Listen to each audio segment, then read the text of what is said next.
Greetings, antique lovers, dress historians, and people who are bored. Boy, do I have a big one for you. You may remember my first video about why Victorians faked their shirts, and if you haven't seen it, you can click the pop-out card. Today, I come to you with yet another thing the Victorians faked. Can you spot what it is? Well, you might be forgiven for thinking I'm wearing a waistcoat. But I'm not.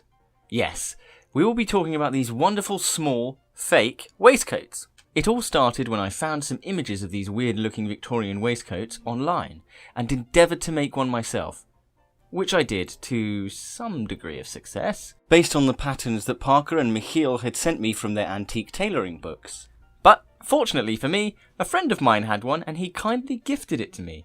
I received this beautiful black and white houndstooth patterned waistcoat cummerbund. That is slightly too big for me, but I can get it to fit. I was hooked, I was in love, and I had to find out more. So come with me as I try to make sense of the history of these fake waistcoats.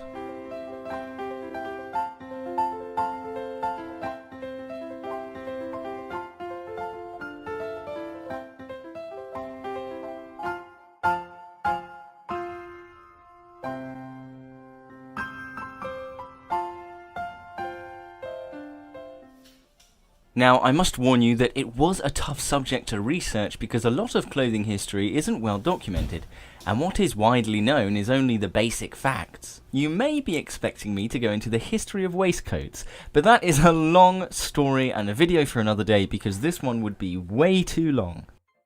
That said, a waistcoat should be familiar to most people, so I probably don't need to go into much detail, but the waistcoat, archaically pronounced waistcoat, and referred to as a vest in the US and Japan, is a garment worn on the torso, which stops at the waist, has no sleeves, and typically has a front button closure. Waistcoats cover your back, front, and shoulders, and most have a tightening mechanism at the back, either in the form of a cinch belt or drawstrings. And of course there are versions that don't have any tightening mechanism at all.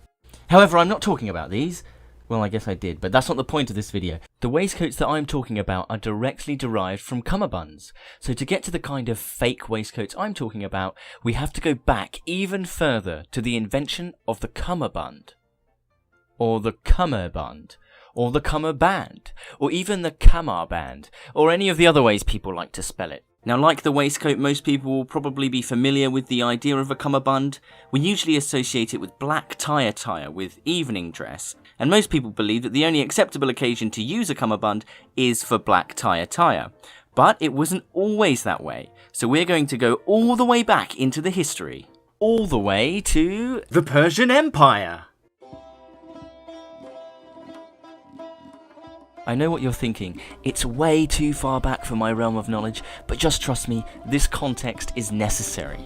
Now, to be clear, I know nothing about ancient Persia, so we'll only stop here briefly, but what I do know is that in lieu of pockets being invented, sashes made from long strips of fabric were wrapped around the waist multiple times and used for carrying normal everyday and work items. But I think it's best to hand you over to somebody who knows a little bit more about this, so I'd like to introduce my good friend and fashion historian, Olga. Hello, my name is Olga. I'm an art historian and an Indologist by education, and for many years I've been greatly interested in fashion history, traditional dressmaking and tailoring, which led me to undertake professional training to become a bespoke tailor in the future. Recently we'd had an interesting conversation with Aaron regarding the possible origins of the cummerbund. The word itself, cummerbund, derives from Persian language, and it's actually a compound of two nouns. Cummer, which means waist, and bund or bund, which means something that's tight. So a sash, a tie or a belt. Cummerbund would actually mean something that's tight in the waist. The word may have entered English language as early as the beginning of the 17th century, so shortly after the British expansion in the Indian subcontinent started. The original inspiration for the style may have been Mughal fashion. The Mughals were a dynasty that ruled over a major part of the Indian subcontinent since the beginning of the 16th century up until mid-19th century. The Mughals were Persian by origin, and their traditional men's garment called jama consisted of a fitted bodice with long sleeves and a wrap front, and a wide skirt created by stitching together narrow panels of fabric. Jamas were usually made of fine cotton muslin, and they would be decorated in the waist with a white sash called patka. Patka would normally be tied 2 or 3 times in the waist, and it would allow the wearer to tuck in a dagger for personal protection or a pen case to display his wealth and high position. There is another theory that perhaps the style was directly inspired by a sash worn by Indian soldiers in the 19th century, the sipahi. Although it is quite difficult to define the exact origins of the style itself, it is quite sure that it must have been inspired by Indian fashion. Even today, in modern Hindi, the word Cummerbund is used to describe a decorative woman's belt. Perhaps the British found it more practical and easier to wear in warm and humid climate, but perhaps Aaron will be able to tell you a bit more about that. Thank you so much, Olga, for that insight. So the most common theory is that when the British soldiers saw the sepoy, they took on the cummerbund. And there's actually a French regiment with a very similar name that still uses the cummerbund today. But as for the cummerbund today, there are multiple spellings throughout history, so whichever way you want to spell it is fine. But in the modern era, we tend to just use cummerbund. And if you're thinking, I don't care about ancient etymology, just give me that juicy Victorian content. just bear with me 1 second, because we're about to flash forward to the 1850s, colonial India. There are British civilians and soldiers, why is that so hard to say, who when attending dinner parties had to wear mandatory evening wear. For the civilians, this consisted of black wool tailcoats, black wool trousers, double-breasted waistcoats, white starched and stiff shirts, and bow ties that back then could be black tie or white tie. The favouritism for white bow ties came around in the 1860s. The British soldiers also had to wear waistcoats, but this time with their scarlet red mess uniforms. The English military officers often wore red silk versions to match the jackets of their mess uniforms, and black was mainly worn by civilians. One newspaper says that cummerbunds were worn Only by domestic servants, peons and irregular troops.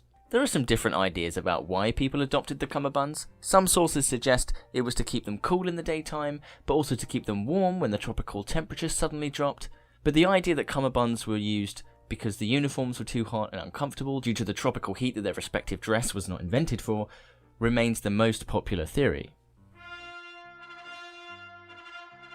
In Faricinone's book, again pronunciation sorry, there is a quote from an 1873 French tailoring magazine that says, "It is thoroughly bad taste to replace a vest with the wide belt that constitutes yet another grotesque fashion whose slovenly appearance hardly requires mention. It has been implanted by a few young people, and we would not be surprised if it originated with foreigners." There is always resistance and snobbery with every fashion change or movement, even those like the cummerbund, which was apparently popularised in the upper classes by the Prince of Wales at the time, Edward VII, who brought back the style to England after his trip to India in the 1870s with the intention of using it for yachting and smoking. However, the use of the cummerbund for evening wear continued into the 1880s, even spreading outside of India. Today we commonly associate the cummerbund with something that is worn with black tie attire, a dinner suit. But the St. Joseph Herald magazine of Michigan has an article from the 31st of March 1888 that shows how the cummerbund was introduced to evening wear in the United States, at this time of course with evening tails. It was suggested that it should be worn in either red or black silk. So towards the end of the 1880s, when it became more acceptable to do so, some men ditched the waistcoats and seized on the practice of wearing cummerbunds, now for evening wear. Discarding the tailcoat to keep cool would have been too outrageous, but as long as they kept their waistband covered, they could just about get away with this new, much cooler fashion. For evening wear it was great, because it was cooler. It made your legs look longer, and the upturned pleats were good for catching crumbs as well as for holding opera ticket stubs. Although I should point out that in the 1880s, cummerbunds were still sashes wrapped around the waist, and were not this belt-like pleated type. We'll talk about that later. Like I said before, the fashion in England was originally intended for summer, sports, and day wear, not just evening wear. Summer fashion plates from the late 1870s and 1880s show men still wearing full waistcoats, but things started to change in the 1890s. You can clearly see the cummerbund employed for summer daywear at the start of the 90s. This fashion plate from 1890 shows a man wearing a full sash. And this one again in 1891, showing that the cummerbund as we know it today had still not been invented and that the style was in its infancy. In 1893, during a very hot summer, cummerbunds grew in popularity as daywear. The cummerbund had been integrated into sportswear for yachting, boating and playing tennis, as well as being integrated into daytime summerwear. In John Peacock's book, Men's Fashion, the Complete Sourcebook, on the Daywear 1895 section, an illustration of a man wearing a cummerbund can be seen. However, this trend fell out of favour around the end of 1895, when cummerbunds had become decidedly too gaudy, when men began wearing them in all kinds of colours and patterns, fastening them with huge brooches, and you can see examples of this malpractice in an 1892 illustration from the Wichita Daily Eagle newspaper. After this time, the cummerbund would never be worn with evening suits again. By the 1900s, some men were wearing casual summer day dress without any waist coverings at all. The waistband for summer trousers had lowered, and now belts and trousers with belt loops were popular for the summer, so it was no longer compulsory to keep your waistband covered. Some men even wore utility belts instead of waistcoats or cummerbunds. However, this postcard illustration, poking fun at the Edwardian female silhouette from probably around 1905-ish, shows a man wearing a sash cummerbund, showing that the style was still around. Whilst it's just a silly cartoon, it does give us an idea of what people were wearing at the time, by making fun of it. However, my good friend Parker McIntosh found a pattern for backless waistcoats and cummerbund waistcoats as early as 1903, showing that there were attempts to find a better solution to the cummerbund for keeping cool during the summer when wearing casual clothing. Finally, we get to our fake waistcoat. Now, perhaps not everybody wanted to wear a sash around their waist, and some people would have preferred the look of a waistcoat, especially seeing as the idea of a cummerbund was starting to become a bit too gaudy and a bit of a faux pas, and it was falling out of favour. And if you remember, waistcoats in the 1890s and 1900s had both a very high neckline, but simultaneously very low-cut waistcoats were also popular for formal events and for summer suits. The low cut of these crescent or U-shaped waistcoats meant that you couldn't see much more than just the low front and the button closure. This lent itself to the idea that perhaps the rest of the waistcoat wasn't needed, as it couldn't be seen. And so luckily for the waistcoat-loving man who wanted to keep cool in the summer, a new type of cummerbund that looked exactly like a low-cut waistcoat when worn with a jacket was born in the Edwardian era. When worn with a jacket, it simply looked like you were wearing a full waistcoat, but with about a third of the fabric around your body. Some had faux openings at the front, like mine, but some could be unbuttoned from the front. These became very popular for evening wear at the time. We know this because there are some advertisements, like this one from 1907 that can be found, using the original Romanized Persian word Cummerbund, that clearly states it's appropriate for evening wear. You can, however, see these cummerbund waistcoats being worn with casual daywear as early as 1903, as you can see in this Die Mode magazine. This is the earliest source I can find. Seeing as the previous images from 1895 showed the scarf-like cummerbund being worn, and the earliest images I can find of this type are from 1903, I believe that these waistcoat cummerbunds were created somewhere around 1900, though as I can't find a patent, it could have been earlier and I'm really not sure. In this image, you can also see the pleated cummerbund in a more modern belt form as we know it today. Sewn-in pleats were added to the cummerbund to emulate the crumb-catching, ticket-holding power of the several layers of the original sash. But like I say, this is the earliest version I could find. There could be some sources from 1902 or 1898 that I just haven't found yet. That's just the way it is with fashion history. Sometimes these things just suddenly turn up.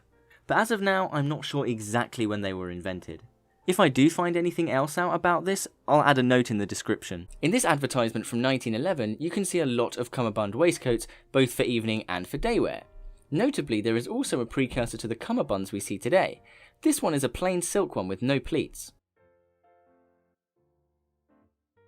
Now these are rare, you don't see many of these around, and you can see that there was a lot of snobbery. They were not super popular, they were more of a trend, and perhaps because of this, they were misunderstood by future generations and consequently lost or destroyed. Or maybe it was just that not many of them were made because they weren't that popular.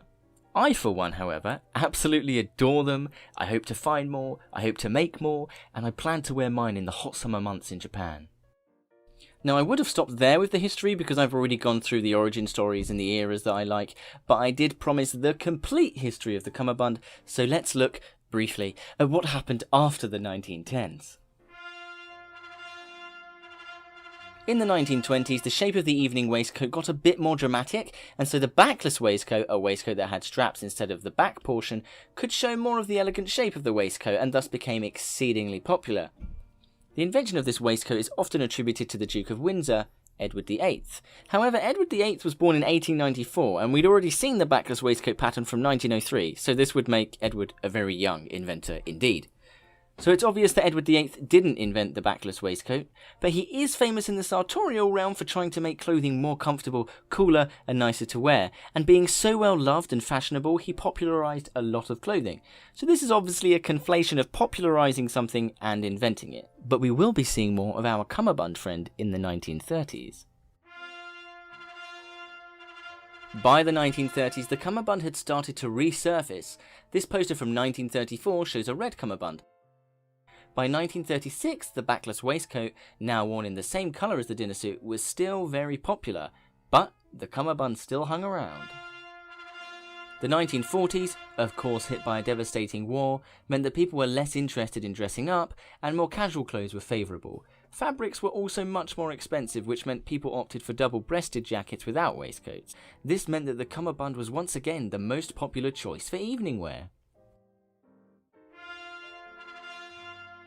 In the 1950s, cummerbunds were still popular, and the cummerbund waistcoat, now called the Cummervest, regained a short resurgence to complement the continental look that was popular at the time. Ruffled shirts in this era meant that waistcoats were impractical, so the cummerbund won favour again. When shirts returned back to being more conservative, the cummerbund remained a mainstay of men's evening dress, and is a staple of evening wear even to this day. So if you're still with us after all that information overload, then you're a true dress historian. Thank you so much for sticking around. Now, as a treat for watching this entire video, I thought it would be nice to show you what these garments actually look like in practice. So I asked some of my good friends who are dress historians and vintage collectors to put on their cummerbunds and submit some photos so that we could have a little fashion show. So let's have a look.